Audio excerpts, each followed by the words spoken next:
ರಾಜ್ಯದಲ್ಲಿ ಧರ್ಮಸ್ಥಳ ಮಂಜುನಾಥ ದೇವಸ್ಥಾನದಲ್ಲಿ ರಚನೆ ಪ್ರಕರಣ ಆಗಿತ್ತು. ಆ ಸಂದರ್ಭದಲ್ಲಿ ಇವತ್ತು ಬಿಜಾಪುರ ಜಿಲ್ಲೆಯಲ್ಲಿ ಕರ್ನಾಟಕ ಏಕತಾ ಮಿಷನ್ ನೇತೃತ್ವದಲ್ಲಿ ಏನು ಹೋರಾಟನು ಮಾಡತಾರ. ಸೌಜನ್ಯ ಪ್ರಕರಣಕ್ಕೆ ಏನದು ನ್ಯಾಯ ಸಿಗ್ಲಿ ಅಂತೀರಿ ಹೋರಾಟ ಮಾಡತಾರ. ನಮ್ ಜೊತೆ ಮಾತನಾಡಕ್ಕೆ ಏಕತಾ ಮಿಷನ್ ರಾಜ್ಯಾಧ್ಯಕ್ಷರು ಮತೀನ್ ಕುಮಾರ್ ಅದಾರ. ಅವ್ರ ನೇತೃತ್ವದಲ್ಲಿ ಮತೀನ್ ಅವ್ರು ಹೇಳ್ರಿ ಏನ್ರಿ ಇವತ್ತು ಸಹೋದರಿ ಸೌಜನ್ಯ ವಿಷಯ ಕುರಿತು ನಾವು ಬಿಜಾಪುರದಲ್ಲಿ ಪ್ರತಿಭಟನೆ ಹಾಕೊಂಡಿದೀವಿ. ಇವತ್ತು ಯಾವುದೇ ಸಮುದಾಯದವರು ಇರ್ಲಿ ಅವ್ರಿಗೆ ನ್ಯಾಯ ಸಿಗ್ಬೇಕು. ಬಾಬಾ ಸಾಹೇಬ್ ಕೊಟ್ಟಂತ ಪವಿತ್ರ ಸಂವಿಧಾನದಿಂದ ಈ ದೇಶ ನಡೀತದ. ಆ ಸಂವಿಧಾನದಿಂದ ಆ ಸಹೋದರಿಗೆ ನ್ಯಾಯ ಸಿಗ್ತದೆ ನಮಗೆ ವಿಶ್ವಾಸ ಐತಿ. ಜೈ ಭೀಮ್. ಅದೇ ರೀತಿ ಏನ್ ಧರ್ಮಸ್ಥಳ ಒಳಗ ಒಬ್ಬ ಸಾಕ್ಷಿಯನ್ನು ಕೋರ್ಟಿಗೆ ಹಾಜರಾಗ್ಯಾರ.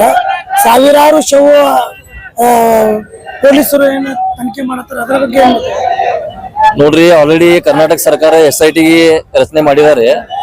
ಬಟ್ ನಾ SIT ಟೀಮ್ಗೆ ಹೇಳಕ್ ಏನ್ ಇಷ್ಟಪಡ್ತೀನಿ ಅಂದ್ರ, ಕೇಂದ್ರ ಸರ್ಕಾರ ಆಗಲಿ ಅಥವಾ ಕರ್ನಾಟಕ ಸರ್ಕಾರ ಆಗಲಿ ಕೆಲವೊಂದು RSS ಮುಖಂಡರಾಗ್ಲಿ ಅವ್ರ ಪ್ರೆಷರ್ ಇಂದ ನೀವು ಕೇಸನ್ನು ಮುಚ್ಚಿ ಹಾಕೋದು ವ್ಯವಸ್ಥೆ ಹಾಗೂ ಸಾಕ್ಷ್ಯ ನಾಶ ಮಾಡೋ ವ್ಯವಸ್ಥೆನ ಮಾಡಬಾರ್ದಂತ ನಮ್ಮ ಸಂಘಟನೆ ಬೇಡಿಕೆ ಇದೆ. ಇದು ಧರ್ಮಸ್ಥಳದೊಳಗೆ ಸಾವಿರಾರು ಏನು ಶವಗಳು ಪತ್ತೆ ಮಾಡತ್ತಾರ. ಈ ರೀತಿ ಅವರು ಧರ್ಮಸ್ಥಳ ಆಗ್ಲಿ ಪೀಠಾಪೀಠದಾಗ್ಲಿ ಈ ರೀತಿ ಯಾಕೆ ಮಾಡ್ಯಾರ? ನೋಡ್ರಿ, ಅದು ಧರ್ಮಸ್ಥಳ ಪವಿತ್ರವಾದ ಜಾಗ ಐತಿ. ಅದು ಅಪವಿತ್ರ ಆಗತ್ತದ. ಅಲ್ಲಿ ಏನೇನು ಬಾಡಿಗಳು ಹೂತ್ ಹಾಕ್ಯಾರ ಅದು ತೆಗದ ಮೇಲೆ ಗೊತ್ತಾಗ್ತದೆ ಯಾವ ವಿಷಯಕ್ಕೆ ಯಾರ ಆರೋಪಿಗಳು ಅಂತ. ನಮಗೂ ಎನ್ಕ್ವೈರಿ ಮೇಲೆ ಗೊತ್ತಾಗದ. SIT ಎನ್ಕ್ವೈರಿ ಮೇಲೆ ನಮ್ಗೆ ಗೊತ್ತಾಗದ, ನಮಗೂ ವಿಷಯ ಗೊತ್ತಾಗ. ಈಗ ನಿಮ್ ಹೋರಾಟ ಎಲ್ಲಿ ತನಕ ನಡೀತದೆ? ನಮ್ ಹೋರಾಟ ನ್ಯಾಯ ಸಿಗೋರ್ಗು ನಡೀತದ್ರಿ. ಇದು ಬಿಜಾಪುರ ನಾವು ಚಾಲನೆ ಕೊಟ್ಟಿದ್ವಿ, ದಲಿತ ಸಂಘಟನೆಯಿಂದ ನಾವು ಚಾಲನೆ ಕೊಟ್ಟಿದ್ವಿ. ಬರೋ ದಿನದಲ್ಲಿ ಅತಿ ಶೀಘ್ರದಲ್ಲಿ ಕರ್ನಾಟಕ ರಾಜ್ಯ ಎಲ್ಲಾ ಜಿಲ್ಲೆ ತುಂಬಾ ನಾವು ಮೀಟಿಂಗ್ ಮುಗಿಸ್ಕೊಂಡು ಧರ್ಮಸ್ಥಳ ಹೋಗು ನಾವು ಪ್ಲಾನ್ ಮಾಡೋದು ಪಾದಯಾತ್ರೆ. ಜೈ ಭೀಮ್. ಮಿಷನ್ ಮತೀನ್ ಕುಮಾರ್ ಅವರು ನಮ್ಮ ಜೊತೆ ನಿಯರ್ ಆಗಿ ಮಾತಾಡಿದ್ರು. ಈಗ ಮುಂದ ಸೌಜನ್ಯ ಪ್ರಕರಣ ಒಳಗೆ ನ್ಯಾಯ ಸಿಗ್ತದೋ ಇಲ್ಲ ಕಾದ್ರು. ಕರ್ನಾಟಕ ರಾಜ್ಯಾಧ್ಯಕ್ಷರಾದ ಭೀಮ್ ಆರ್ಮಿ ಸಂಘಟನೆಯ ಕರ್ನಾಟಕ ರಾಜ್ಯಾಧ್ಯಕ್ಷರಾದ ಮತೀನ್ ಕುಮಾರ್ ನೇತೃತ್ವದಲ್ಲಿ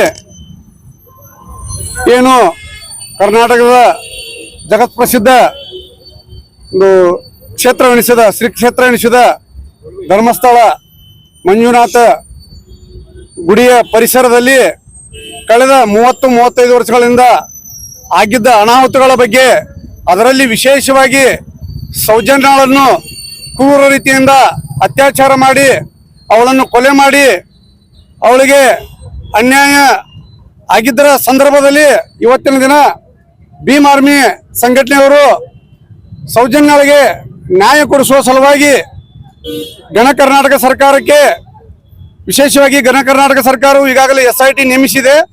ಆ SITಯಲ್ಲಿ ಕೆಲವೊಂದು ಅಧಿಕಾರಿಗಳು ಹಿಂತೆಗೆದುಕೊಳ್ಳುವ ಸಂದರ್ಭದಲ್ಲಿ ನಾವು ವಿಶೇಷ ರೂಪವಾಗಿ ಭೀಮ್ ಆರ್ಮಿಯ ಸಂಘಟನೆ ವತಿಯಿಂದ ಒತ್ತಾಯಪಡಿಸುವುದೇನೆಂದರೆ, ಯಾವುದೇ ಅಧಿಕಾರಿಗಳು ತಮ್ಮ ಕರ್ತವ್ಯದಿಂದ ಹಿಂದೆ ಸರಿಯದೆ ನ್ಯಾಯಯುತವಾಗಿ ಆದಂತ ಸೌಜನ್ಯಗಳಿಗೆ ಅನ್ಯಾಯವನ್ನು ಸರಿಪಡಿಸಲು ತಮ್ಮ ಎಲ್ಲ ಕರ್ತವ್ಯವನ್ನು ನಿಷ್ಠೆಯನ್ನು ಗಣ ಕರ್ನಾಟಕ ಸರ್ಕಾರಕ್ಕೆ ಒದಗಿಸುವುದಲ್ಲೇ ಕರ್ನಾಟಕ ಜನತೆಗೆ ವಿಶೇಷವಾಗಿ ಸೌಜನ್ಯಳ ಕುಟುಂಬಕ್ಕೆ ನ್ಯಾಯ ಒದಗಿಸಿಕೊಡಬೇಕೆಂದು ನಾನು ತಮ್ಮ ಮಾಧ್ಯಮ ಮುಖಾಂತರ ಕೇಳಿಕೊಳ್ಳುತ್ತಿರುವೆ.